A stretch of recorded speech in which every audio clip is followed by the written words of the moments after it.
नमस्कार दोस्तों, मैं हूं अनुज मिश्रा और आप देख रहे हैं एकेएम वैकेंसी। दोस्तों, आज हम आपको एक नहीं दो धमाकेदार वैकेंसी के बारे में बताने वाले हैं। इन दोनों वैकेंसी का कैंडिडेट लंबे समय से इंतजार कर रहे थे। इस वीडियो में हम बताएंगे कहां कहां वैकेंसी निकली है, क्या एलिजिबिलिटी होनी चाहिए, क्या लास्ट डेट है, कैसे आपको अप्लाई करना है और भी बहुत सारी जानकारी इस वीडियो में आपको मिलने वाली है। बस वीडियो में आपको अंत तक बने रहना है। तो चलिए जानते हैं आज की पहली वैकेंसी के बारे में। दोस्तों, सेंट्रल बैंक ऑफ इंडिया ने फॉरेन एक्सचेंज ऑफिसर और मार्केटिंग ऑफिसर के पदों पर बम्पर भर्ती का नोटिफिकेशन जारी किया है। कुल 350 पद भरे जाने हैं। सैलरी 1 लाख रुपए महीना तक होने वाली है। वैकेंसी ऑल इंडिया होने वाली है। ऑनलाइन अप्लाई करने की लास्ट डेट 3 फरवरी 2026 है। फॉरेन एक्सचेंज ऑफिसर के कुल 50 पद हैं, वहीं मार्केटिंग ऑफिसर के 300 पद हैं। दोस्तों, मार्केटिंग ऑफिसर के पद ज्यादा हैं, इसलिए एमबीए और मार्केटिंग बैकग्राउंड वालों के लिए ये बहुत अच्छा मौका है। अब सबसे जरूरी पॉइंट आता है योग्यता। तो अगर आप फॉरेन एक्सचेंज ऑफिसर के लिए आवेदन करना चाहते हैं तो आपके पास किसी मान्यता प्राप्त यूनिवर्सिटी से ग्रेजुएशन की डिग्री होनी चाहिए। लेकिन ध्यान रखिए, इस पद पर सीए, सीएफए या एमबीए उम्मीदवार को प्राथमिकता दी जाएगी। इसके अलावा कैंडिडेट के पास IIBF foreign exchange operations certificate होना चाहिए। कम से कम 5 साल का बैंकिंग अनुभव होना चाहिए और इन 5 सालों में 3 साल का अनुभव फॉरेक्स या ट्रेड फाइनेंस में होना चाहिए।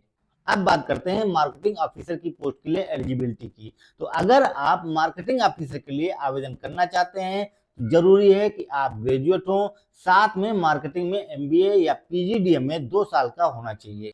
अनुभव की बात करें तो कम से कम 2 साल का पोस्ट क्वालिफिकेशन एक्सपीरियंस आपके पास होना चाहिए, जिसमें से 1 साल का अनुभव बीएफएसआई सेक्टर या फील्ड सेल्स मार्केटिंग में होना चाहिए। दोस्तों, अगर आपने एमबीए किया है और मार्केटिंग में काम किया है तो ये भर्ती आपके लिए गोल्डन चांस है। अब हम बात करते हैं इन पोस्ट के लिए एज लिमिट की। तो फॉरेन एक्सचेंज ऑफिसर के लिए अनरिजर्व कैटेगरी में मिनिमम एज 25 साल और मैक्सिमम एज 35 साल है।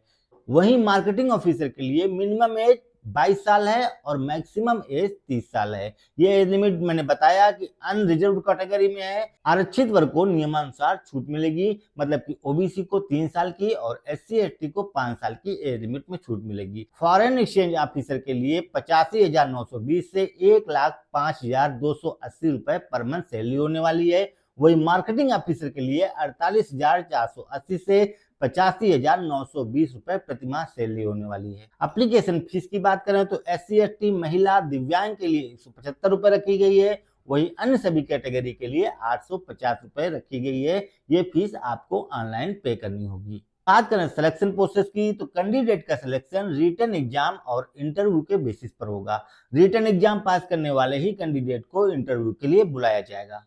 अब आते हैं एग्जाम पैटर्न पर। तो सब्जेक्ट वाइज पैटर्न होगा। तो कुल 100 अंकों की परीक्षा होगी। स्ट्रीम कैटेगरी स्पेसिफिक क्वेश्चन 70 होंगे, जो कि 70 मार्क्स के होंगे। बैंकिंग, करंट इकोनॉमिक सिनेरियो और जनरल अवेयरनेस के 30 क्वेश्चन होंगे, जो कि 30 मार्क्स के होंगे।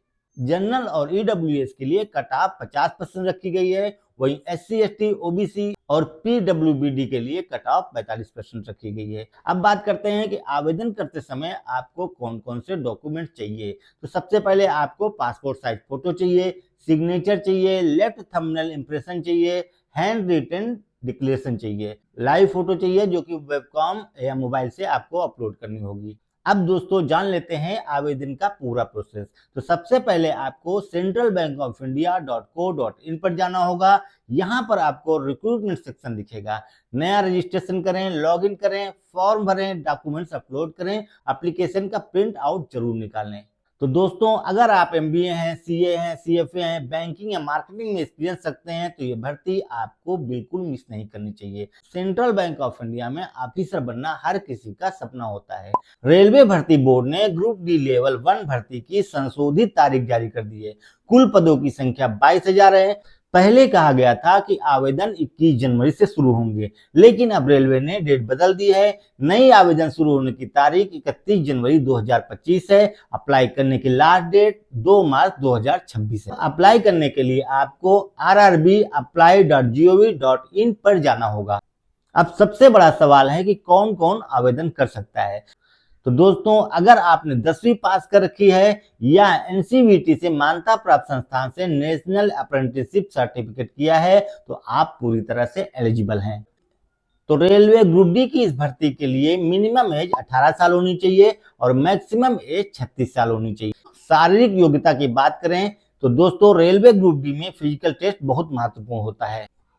मेल कैंडिडेट को 35 किलो वजन उठाकर बिना नीचे रखे 2 मिनट में 100 मीटर चलना होता है। 1000 मीटर की दौड़ होती है जो कि 4 मिनट 15 सेकंड में पूरी करनी होती है। वहीं फीमेल कैंडिडेट को 20 किलो वजन उठाकर 2 मिनट में 100 मीटर चलना होता है। यहाँ पर भी 1000 मीटर की दौड़ होती है जो कि 5 मिनट 40 सेकंड में पूरी करनी होती है। तो दोस्तों अगर आप अभी से हल्की फुल्की तैयारी शुरू कर दें तो फिजिकल टेस्ट निकालना आपके लिए आसान हो जाएगा। अब बात करते हैं सिलेक्शन प्रोसेस की। तो रेलवे ग्रुप डी में सिलेक्शन 4 स्टेप में होता है। पहले कंप्यूटर बेस्ड टेस्ट होता है यानी सीबीटी होता है, फिर फिजिकल एफिशिएंसी टेस्ट यानी पीईटी होता है, फिर डॉक्यूमेंट वेरिफिकेशन होता है और लास्ट में मेडिकल एग्जाम होता है। अब दोस्तों बात करते हैं कि एग्जाम में क्या क्या आएगा। तो कुल 100 प्रश्न होते हैं और 100 अंक के होते हैं। जनरल साइंस के 25 प्रश्न, मैथ्स के 25 प्रश्न, रीजनिंग के 30 प्रश्न, करंट अफेयर्स के 20 प्रश्न होते हैं। ये एग्जाम 10वीं लेवल के सिलेबस के आधार पर ऑब्जेक्टिव टाइप में होता है। दोस्तों रेलवे ने न्यूनतम क्वालिफाइंग मार्क्स भी बताए हैं। जनरल और ईडब्ल्यूएस के लिए 40% है, वहीं ओबीसी एससी एसटी के लिए 30% है। इससे ज़्यादा लाने पर चांस और मजबूत हो जाते हैं। अब बात करते हैं सैलरी की। तो रेलवे ग्रुप डी में शुरुआती सैलरी 22,500 रुपये से 25,380 रुपये प्रतिमाह होती है। इसके अलावा चयनित कैंडिडेट को डीए, एचआरए और मेडिकल की सुविधा मिलती है। अब दोस्तों आखिर में हम जानते हैं फॉर्म भरने का तरीका। तो सबसे पहले आपको रेलवे रिक्रूटमेंट बोर्ड की ऑफिशियल वेबसाइट rrbapply.gov.in पर जाना होगा। अप्लाई ऑनलाइन पर क्लिक करना होगा, फिर आपको न्यू रजिस्ट्रेशन करना होगा। यहाँ पर जो भी डिटेल्स आपसे मांगी जाएगी उसे सही सही भरना है। अब आपके ईमेल आईडी में 1 टाइम पासवर्ड और यूजर आईडी आ जाएगी। उसी यूजर आईडी और 1 टाइम पासवर्ड की सहायता से आप लॉगिन करें, जो भी जानकारी मांगी जाए उसे भरें, दस्तावेज अपलोड करें मतलब कि डॉक्यूमेंट अपलोड करें, फॉर्म सबमिट करें और अंत में प्रिंट आउट निकाल लें। आज के लिए बस इतना ही, मिलते हैं नेक्स्ट वीडियो में। धन्यवाद।